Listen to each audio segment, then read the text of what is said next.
Tubes damage ఉన్నాయని లాప్రోస్కోపీలో తెలిస్తే tubes ఉంచాలా తీసేయాలా? I'll tell you one story. ఒక 33-year-old female, married for 7 years, pregnancy కావాలని వచ్చారు. 7 years మ్యారీడ్ లైఫ్లో ఏమైనా ప్రాబ్లం ఉంటేనే ప్రెగ్నెన్సీ రాదు, లేదు న్యాచురల్ అంటే లాప్రోస్కోపీ చేశాం. What we found at laparoscopy.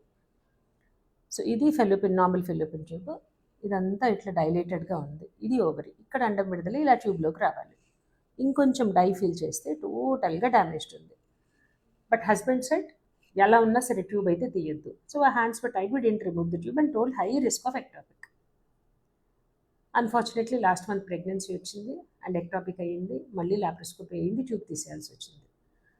So please ఏది బాగైతే అది చెయ్యండి అని చెప్తే ఈజీ అవుతుంది. డ్యామేజ్డ్ ఉన్న ఉంచండి అంటే నష్టం తప్ప లాభం లేదు. ట్యూబ్ డ్యామేజ్డ్ ఉంటే తీసేస్తేనే ఐవీఎఫ్ ద్వారా అన్న ప్రెగ్నెన్సీ వస్తుంది. డ్యామేజ్డ్ ట్యూబ్లో ప్రెగ్నెన్సీ రావటం చాలా కష్టం.